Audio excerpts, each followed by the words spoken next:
परिचय। क्या तुम जानती हो, मेरे पिता मधुमेह से पीड़ित हैं। ओह, क्या तुम्हारे दादाजी को भी मधुमेह था? मैं नहीं जानती, पर तुम ये क्यों पूछ रही हो?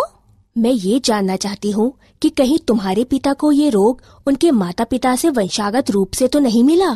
किसी को वंशागत रूप से रोग कैसे मिल सकता है? माता पिता से उनके बच्चों में आनुवंशिक तत्व के स्थानांतरित होने से वंशागत रोग हो सकते हैं। आओ, मैं तुम्हें विस्तार से बताऊं। उद्देश्य। इस पाठ के अंत में आप निम्न करने में सक्षम हो जाएंगे: आनुवंशिक तत्व के रूप में डीएनए की खोज को समझना, पॉलीन्यूक्लियोटाइड श्रृंखला डीएनए तथा आरएनए की संरचना को समझना, केंद्रीय सिद्धांत यानी सेंट्रल डॉगमा की पहचान करना, केंद्रक में डीएनए की पैकेजिंग को समझना, ग्रिफिथ के रूपांतरण सिद्धांत को समझना, हर्शे एवं चेस के प्रयोग को समझना और डीएनए तथा आरएनए के बीच अंतरों को पहचानना। डीएनए की आनुवंशिक तत्व के रूप में पहचान। सन 1869 में फ्रेडरिक मिशर ने केंद्रक में डीएनए की एक अम्लीय पदार्थ के रूप में पहचान की तथा इसे केंद्रकिन यानी न्यूक्लिन का नाम दिया। मॉरिस विल्किंस एवं रोसोलिंड फ्रैंकलिन ने एक्सरे द्वारा डीएनए की क्रिस्टलोग्राफिक छवि प्रस्तुत की। एरविन चारगाफ ने बताया कि द्विरज्जुक डीएनए में एडेनिन व थाइमीन तथा ग्वानिन व साइटोसिन के बीच अनुपात स्थिर व 1 के बराबर होता है। इन तर्कों का उपयोग कर सन 1953 में जेम्स वॉटसन और फ्रांसिस क्रिक ने डीएनए की द्विकुंडलित संरचना निर्धारित की। पॉलीपेप्टाइड श्रृंखला। नाइट्रोजनी क्षार। नाइट्रोजनस क्षार के 2 प्रकार होते हैं: एक प्यूरिन एडेनिन तथा ग्वानिन, 2 पिरिमिडिन आरएनए में साइटोसिन तथा यूरासिल या डीएनए में थाइमीन। पॉलीपेप्टाइड श्रृंखला। एक पॉलीपेप्टाइड श्रृंखला में राइबोज शर्करा के एक मुक्त सिरे पर फॉस्फेट मोइटी होता है। इसे पॉलीन्यूक्लियोटाइड श्रृंखला का 5' सिरा कहते हैं। राइबोज शर्करा के दूसरे स्वतंत्र सिरे पर हाइड्रोक्सिल समूह होता है। इसे पॉलीन्यूक्लियोटाइड श्रृंखला का 3' सिरा कहते हैं।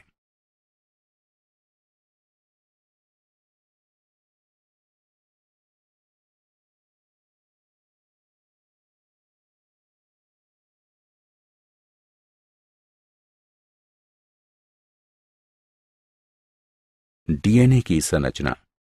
डीएनए 2 न्यूक्लियोटाइड श्रृंखलाओं का बना होता है, जिसका आधार शर्करा फॉस्फेट का बना होता है।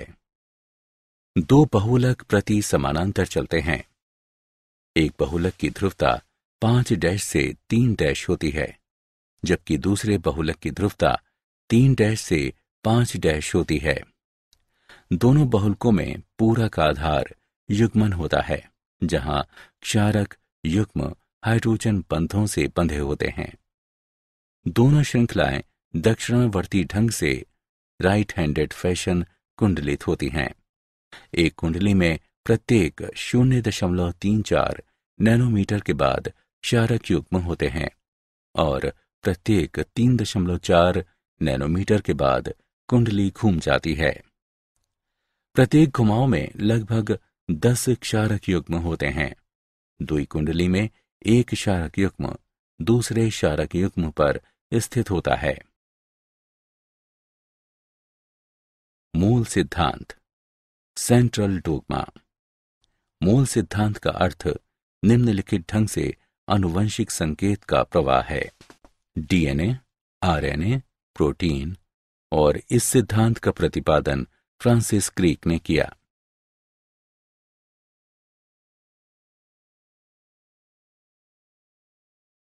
प्राक केंद्रकों यानी प्रोकार्योट में डीएनए कुंडली संवेष्टन।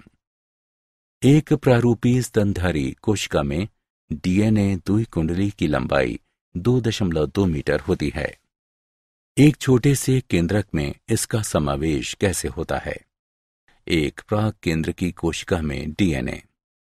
प्राक केंद्रकों में डीएनए विशाल पाशों में संगठित होता है, जिसे प्रोटीनों में स्थित केंद्र काभ यानी न्यूक्लियोइड थामे रहते हैं।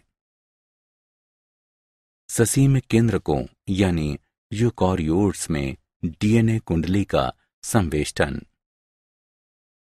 ससीम केंद्रकी में हिस्टोन्स संगठित होते हैं, जिससे 8 हिस्टोन अणुओं की एक इकाई का निर्माण होता है, जिसे हिस्टोन अष्टक कहते हैं। डीएनए ऋणात्मक रूप से आवेष्टित अष्टक से लिपटा होता है, जिससे केंद्रिकाभ यानी न्यूक्लियोजोम का निर्माण होता है। आवर्ती केंद्रिकाभ न्यूक्लियोजोम केंद्रक में धागानुमा संरचनाओं का निर्माण करते हैं, जिन्हें एक के बाद एक मिलते हैं, उसे क्रोमेटिन कहते हैं। इलेक्ट्रॉन सूक्ष्मदर्शी में केंद्रिकाभ न्यूक्लियोजोम धागे पर मन के जैसे दिखाई देते हैं। क्रोमेटिन संवेष्टित होता है, जिससे क्रोमेटिन तंतुओं का निर्माण होता है। मध्यावस्था में क्रोमेटिन तंतु संघनित होते हैं, जिससे गुणसूत्रों का निर्माण होता है। इस संघनन के लिए हिस्टोन मुक्त गुणसूत्रीय प्रोटीनों की आवश्यकता होती है। ग्रिफिथ का रूपांतरण सिद्धांत। डीएनए की आनुवंशिक भूमिका की खोज 1928 में फ्रेडरिक ग्रिफिथ के शोध से आरंभ हुई। फ्रेडरिक ग्रिफिथ ने स्ट्रेप्टोकोकस न्यूमोनियाई के 2 प्रभेदों, रोगजनक और गैर रोगजनक पर कार्य किया। ग्रिफिथ ने जब रोगजनक एस प्रभेद के ऊष्मा से मृत अवशेषों को गैर रोगजनक आर प्रभेद की जीवित कोशिकाओं से मिलाया, तो देखा कि इनमें से कुछ कोशिकाएं रोगजनक हो गईं। ग्रिफिथ ने इस चमत्कार को रूपांतरण का नाम दिया। रूपांतरण सिद्धांत के जैव रासायनिक लक्षण वर्णन। कॉलिन मैक्लिओड व मैकलीन मैककार्टी ने ग्रिफिथ के रूपांतरण सिद्धांत के जैव रासायनिक स्वरूप निर्धारण पर शोध किया। नीचे दिए शोध के अनुसार आप देख सकते हैं कि डीएनए आनुवंशिक पदार्थ है।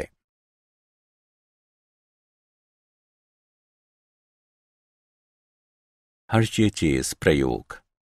सन 1952 में अल्फ्रेड हर्शे और मार्था चेस ने अपने प्रयोगों से सिद्ध किया कि डीएनए T2 नामक जीवाणु भोजी फाज का आनुवंशिक तत्व है। उन्होंने कुछ विषाणु रेडियोधर्मी फास्फोरस रेडियोधर्मी डीएनए उत्पादक से युक्त एक साधन पर और कुछ अन्य रेडियोधर्मी गंधक यानी रेडियोधर्मी प्रोटीन उत्पादक युक्त साधन पर उगाए। रेडियोधर्मी विभोजियों को ई कोलाई जीवाणु से चिपक जाने दिया गया। पाया गया कि रेडियोधर्मी डीएनए से युक्त विषाणु से संक्रमित जीवाणु रेडियोधर्मी थे, जबकि रेडियोधर्मी प्रोटीन से संक्रमित विषाणु में डीएनए नहीं था। इससे स्पष्ट होता है कि विषाणु से जीवाणु का प्रेषित तत्व डीएनए था। आनुवंशिक तत्व के गुण। एक आनुवंशिक रूप में कार्य करने हेतु एक अणु का निम्नलिखित मानकों को पूरा करना आवश्यक है। उसे प्रतिकृति बनानी चाहिए। उसे रासायनिक और संरचनात्मक स्तर पर स्थिर होना चाहिए। उसमें उत्परिवर्तन की संभावना होनी चाहिए। उसमें स्वयं को मेंडलीय लक्षणों के रूप में प्रकट करने की क्षमता होनी चाहिए।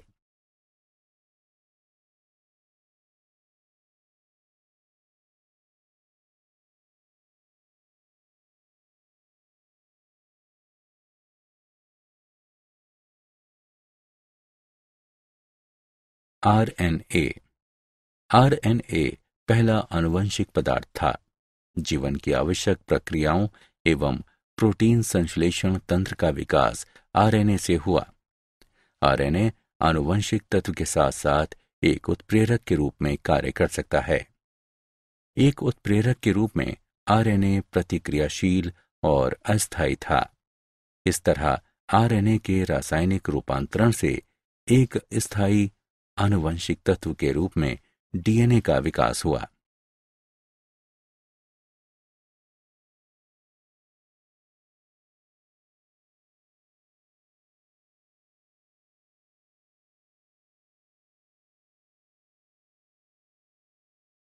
कौन सा आनुवंशिक तत्व बेहतर है, आरएनए या डीएनए? आरएनए और डीएनए के कुछ लक्षण हैं। इस तरह आरएनए आनुवंशिक संदेश के संचरण के लिए बेहतर है, किंतु अपेक्षाकृत अधिक स्थिर होने के कारण डीएनए आनुवंशिक संदेश के भंडारण हेतु बेहतर है। क्या आप जानते हैं, पूर्व निर्मित डीएनए, डीएनए बहुलक तथा चारों डीऑक्सी न्यूक्लियोटाइडों की थोड़ी सी मात्रा से डीएनए का संश्लेषण किया जा सकता है। इससे डीएनए बहुलक के शुद्धिकरण के साथ साथ जैविक रूप से सक्रिय डीएनए उत्पादन में सहायता मिलती है।